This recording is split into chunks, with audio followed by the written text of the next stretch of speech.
Hello guys, and welcome back to our channel. Now in today's video, I welcome you to a critical issue that affects us all, the Consumer Financial Protection Bureau, or CFPB. Now the CFPB has been a vital watchdog protecting American families from scams and deception by big financial institutions.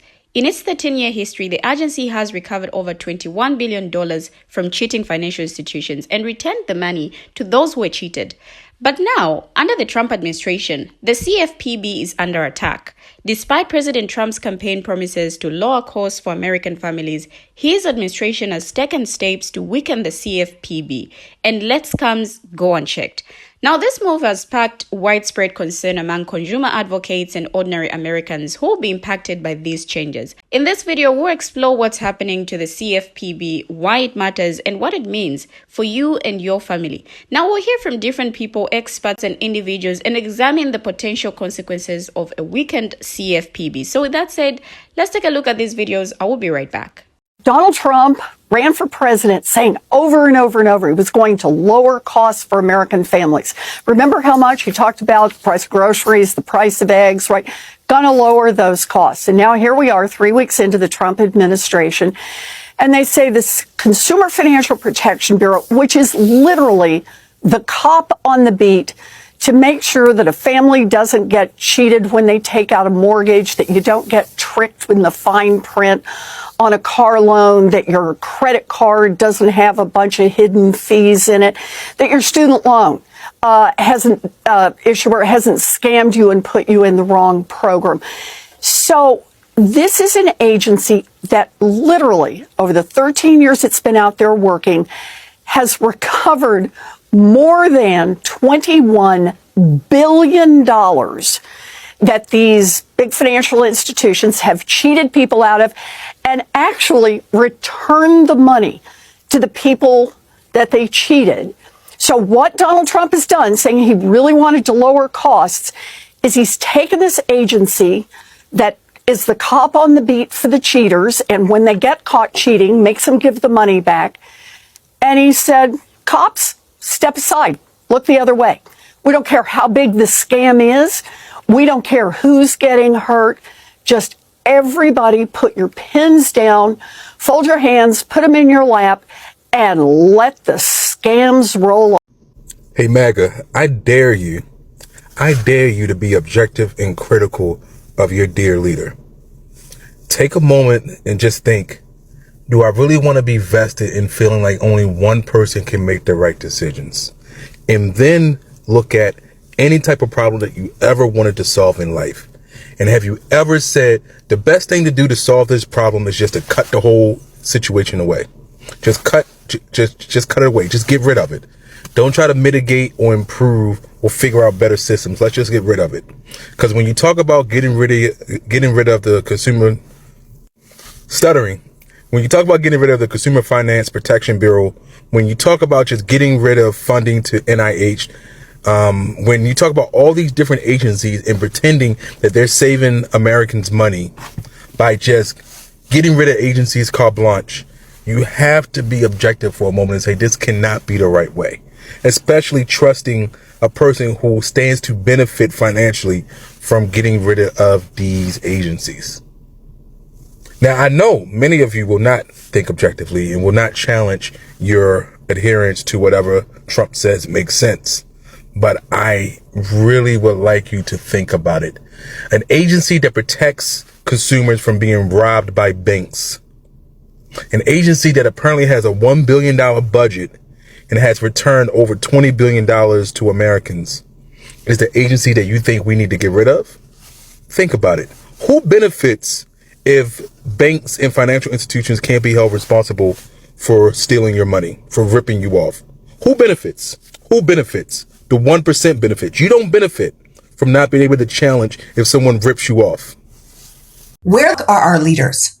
This is a sincere question. As a foreign-born billionaire and his unvetted lackey hackers override Congress and take control of all departments of our federal government, including all of Americans' most personal information. While the Justice Department argues against birthright citizenship, while our government cuts foreign aid and supporting and opens concentration camps, while the president's Senate approves a Secretary of Defense who will use our military against our people, an Attorney General who will use the Justice Department against their political enemies, and a head of the FBI who will turn our federal agents into the president's own private army. So I ask you again, where are our leaders? Where is President Obama and President Bush and President Clinton and President Biden? Where are our former Joint Chiefs of Staff, the leaders of the American military, General Brown, General Milley, General Dunford, General Dempsey? Where are the State Department leaders, American ambassadors, Secretary of State? Where is Rex Tillerson and Hillary Clinton and John Kerry and Condoleezza Rice? Where are the former heads of the FBI and CIA like Leon Panetta and John Brennan and Christopher Wray and James Comey? Where are the former vice presidents, Gore, Pence, Quayle, Harris? Our former speakers of the House, Paul Ryan, John Boehner, Nancy Pelosi. Many of you ran to be president yourself. You know what's going on. You understand how unconstitutional and illegal and wrong this is. You know this is a coup, a hostile takeover of the American government. And you know that our courts, which are the only group even remotely standing up for the rule of law right now, are not going to be able to move fast enough to stop what's happening. Someone has to stand up to this takeover, and they have to do it fast and now before it's too late. So we need our leaders to combine their collective authority to oppose this rising dictator. We need you to join forces on behalf of the oath you all took to protect this nation from enemies, both foreign and domestic. I am just a woman in my kitchen. The protesters are just citizens on the street. The few Democratic Congress members using their voice for our rights are the minority.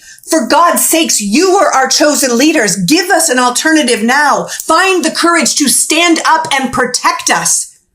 As Ezra Klein said, Trump is acting like a king because he is too weak to act like a president. He can't get things passed through Congress, so he is signing all of these executive orders, hoping we don't understand it doesn't work like that. You need to come out and tell us that. You need to use your collective influence to explain to the public that he can't do this, that he doesn't have the power, that it's not allowed and it's not normal. And you need to be the ones to challenge this leader to leader, however far it needs to go. You made a promise to protect this nation, its people, and the Constitution. We need you to honor that promise now, because now is when it really matters. Hey y'all, Lisa Davis here, the trusted banker, and we got more breaking news because late last night and early this morning, Treasury Secretary Scott Bessent appointed Russell Voigt as the new directing head of the CFPB. Now, this comes just one day after Elon Musk's Department of Government Efficiency, DOGE, embedded several members of his firm inside the agency of the CFPB. So now we're about to connect some dots, okay? Voigt is one of the people that wrote Project 2025 with the Heritage Foundation. Voigt is also the director of the Office of Management and Budget. Voigt's leadership aligns with Project 2025, which aims to reshape the CFPB by redirecting civil penalty funds to the Treasury, and the Treasury appointed Voigt, and limiting enforcement actions. So this plan also calls for repealing Section 1071 of Dodd-Frank, which as a banker, you know, that's the oversight to look into small business data and making sure that it's kind of fair and just in the demographic data for small businesses and how they get lending and funds. And so before Voigt and before this administration, earlier this year, the CFPB proposed interpretive rulings to expand the scope of electronic funds transfer to include digital currencies and stable coins and cryptocurrencies. Stick with me. So under the Biden administration in November, the CFPB finalized a rule to supervise companies processing over 50 million annual transactions via digital wallets and payment apps such as Apple Wallet, Google Pay, and Venmo. And this regulation aimed to protect consumer data privacy and prevent fraud, bringing these services under scrutiny. This was also to protect consumers from unauthorized transactions and scams related to virtual currencies used in gaming platforms like Roblox. And reinterpreting, the agency seeks to extend its protections to these platforms, ensuring users are safeguarded against potential risks. Now stick with me. As I mentioned earlier, Trump has now Trump coin. And when I logged onto Coinbase to see my activity, I saw the new Trump stablecoin. So let me just remind you how important the CFPB is, because the CFPB changed the rules of the game. And if you're very young, you don't know how abusive the financial sector used to be. Collection calls were highly abusive. These people would scream at you, yell at you, and just basically try to force you through 11 phone calls every single day, all day, until you paid something. The CFPB protected you against junk fees. So annual fees on credit cards, application fees on credit cards, over the limit fees, and then it kind of modified how much the fees could be. It was junk fees with the banks and surprise fees and excessive overdraft fees. They held Wells Fargo accountable when Wells Fargo illegally opened up millions of accounts in their consumers' names. They mismanaged auto loans. They wrongfully foreclosed on home. They improperly charged overdraft fees. So they held them accountable at $3.7 billion. That means Wells Fargo paid the CFPB $3.7 billion to rectify and remedy those things that had been done. They protected borrowers against abusive mortgage servicing practices, meaning that the predatory mortgage lending and ensuring homeowners weren't unfairly foreclosed on or given a fair chance to modify their loans during financial hardship so the banks wouldn't just come and rip them out from under people. They strengthened credit reporting rules, making sure that consumer had information about their credit scores and could have a transparency around that. They cracked down on payday lenders to make sure, because payday lenders were charged at 400% in interest. They cracked down on that to make sure people weren't getting charged that much at those payday loan places. Protected student borrowers and their loan servicing to make sure that they could see the payments, make it more transparent, and make sure that the repayment process was easy and affordable, and income-driven repayment processes were put into place. So releasing the regulation and the requirements around creating stablecoin gives wealthy people more opportunities to create their own money. The other side of it is Elon Musk is trying to create XPay. He's going to have his own payment driven solution on X that will take payments from users of X. So he'll have like an Apple Pay, like a Google Pay. There will be an X Pay. So deregulating all of these entities and dismantling Consumer Protection Financial Bureau allows all of these billionaires to create other ways with digital currency, cryptocurrency, stable coins, to make money on people. So they got to get rid of the regs in order to make their product to get it out on the market. With the CFPB being shut down this week, what do you guys think about this? Give me your thoughts. Let's be clear about what's happening right now in Washington, D.C. Elon Musk is the wealthiest guy in the world. He contributed $270 million to elect Donald Trump as president. Surprise, surprise. He is now having the most important job in the United States government. Now, what Musk is trying to do right now is to destroy USAID, a program which helps hungry and sick children all over the world, the poorest people in the world. That's what the richest guy in the world is doing. Today, he's going after USAID. Trust me, tomorrow, he will be going after the programs that impact you and your family. That is Medicaid. That is Medicare. That is community health centers. That is education. That is Pell Grants. That is affordable housing. Together, we are going to stand up and fight back, get organized, and tell Trump that this country is a democracy. The government is supposed to work for all of us, not just the billionaire class. It's even more important now than ever to make sure you start working towards fixing your credit. I worked in banking for almost a decade, and part of being a personal banker and a teller and working in that industry is that you are required to take regulatory training every single year, and it's very in-depth, it is very detailed. And one of the big things we always went over was the Consumer Financial Protection Bureau and what that meant for us as a bank. Dismantling the Consumer Financial Protection Bureau is going to hurt you. The Consumer Financial Protection Bureau is in place quite literally to protect you from being a victim of discriminatory practices by banks. It stops large banks from charging outrageous late fees on credit cards, outrageous overdraft fees. It makes them have to be very clear in their disclosures when you are getting a loan, buying a house, anything that you're doing, opening an account. It has to be in clear terms so that everybody can understand it. So essentially, the oversight of large banks is being taken away, which means they're going to do whatever they want to do because they're not going to have anybody telling them that they can't do that. Not only do they regulate what the big banks can and can't do, they also monitor everything that's going on in the banking world and risks that are out there. fraudulent activity, all kinds of stuff that is meant to protect you and protect your money. It boggles my mind because when Biden got elected, I can't tell you how many MAGA people came running into the bank to withdraw the whole $40 they had in their account because they said the government was going to take it away. Guess what? None of that happened. And now y'all have elected this man who is currently stripping all of those protections away. So now is the time you want to go withdraw your $40, probably. I'm not trying to be one of those tinfoil hat people, but I've been hearing the word coup being thrown around, and listen, if it walks like a duck and quacks like a duck. Right, so it looks like the Trump administration is finally attacking the Consumer Financial Protection Bureau, and they're going to be stopping new work. Now, there's no point, in my opinion, in even trying to dismantle this system because it actually helps us consumers. It stops, banks and financial institutions from screwing us over. So the fact that they're even going after this is ridiculous. And then before you people come into my comments that are going to be dick riding Elon Musk and his little Doge agency and say, shouldn't there be more transparency? You're against transparency in the government?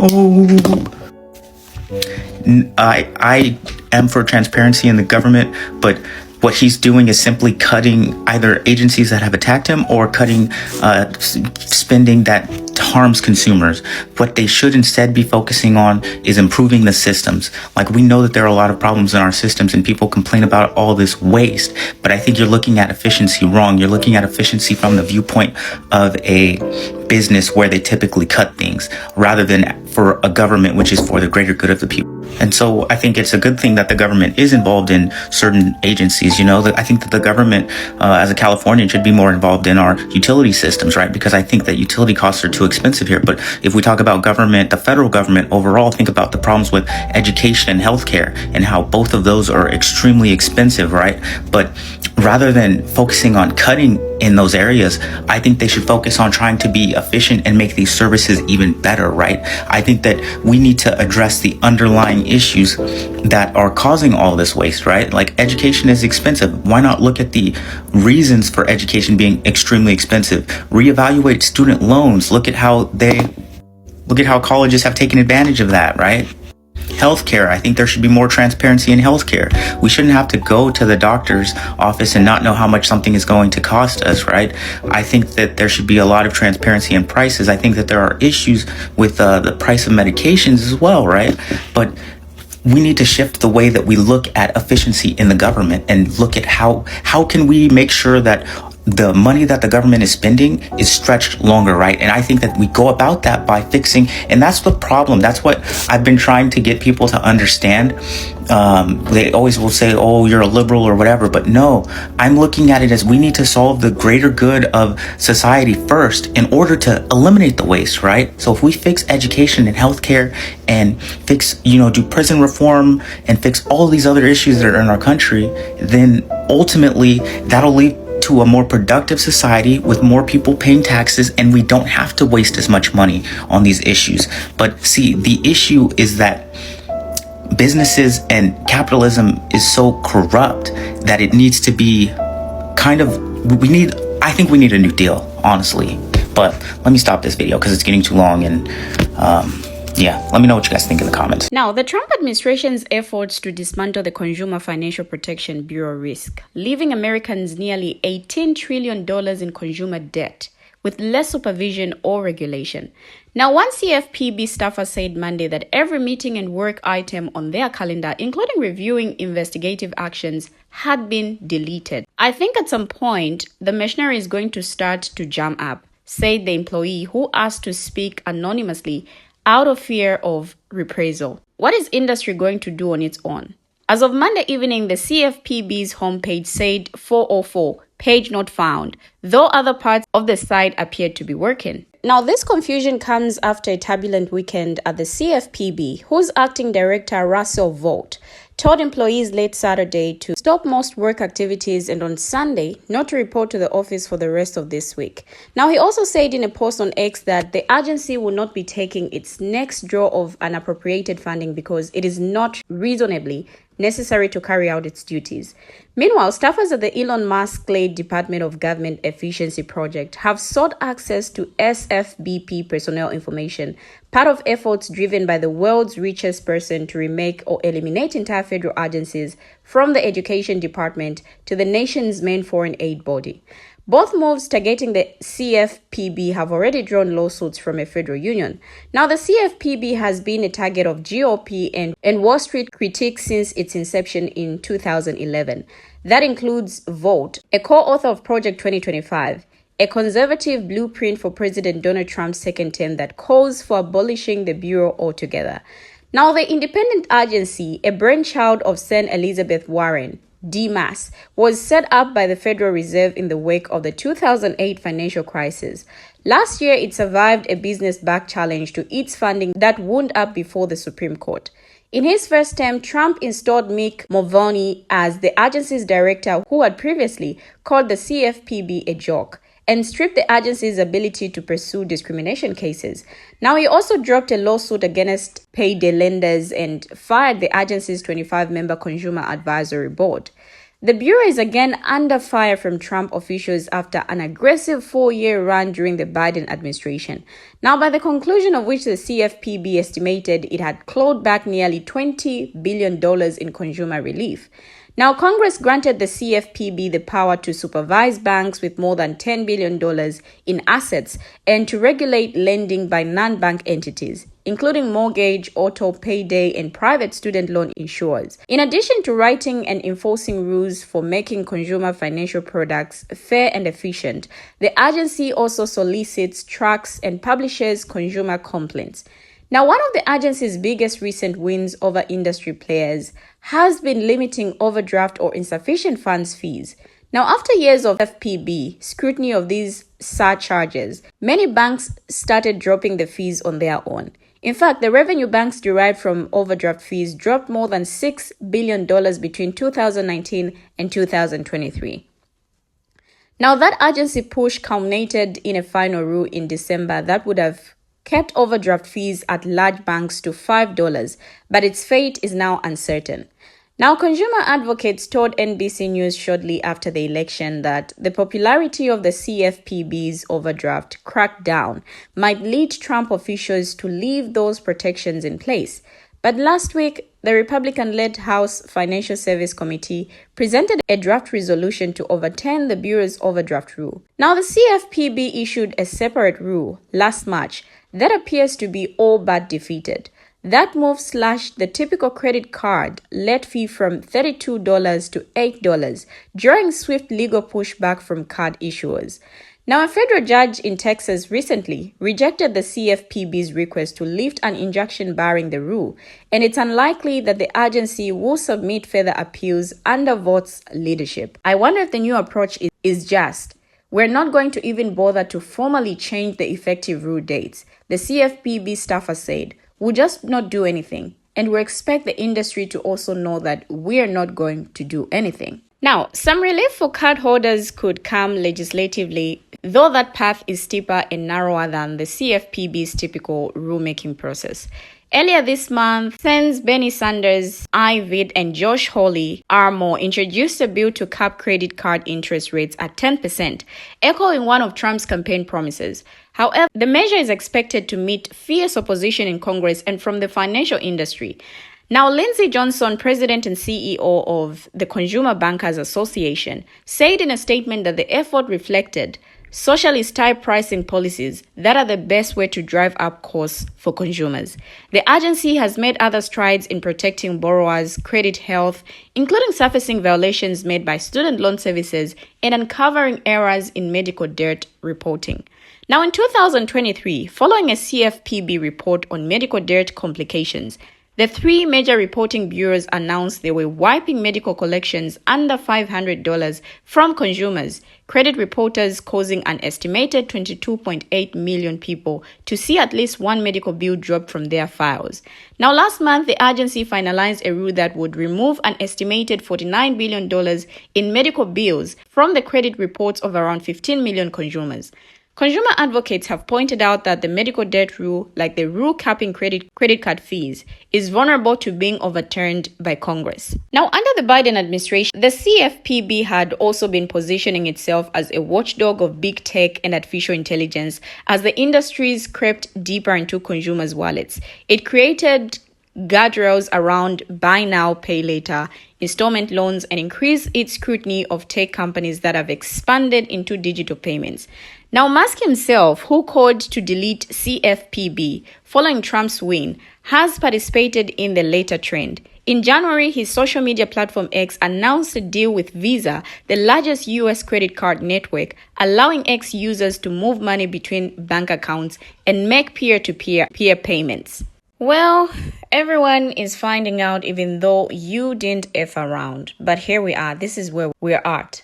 We have finally come to the end of the video, but what do you our viewers have to say? Share your thoughts, your views, your contributions in the comment section. Thank you for always watching and see you in our next video as we bring you another video.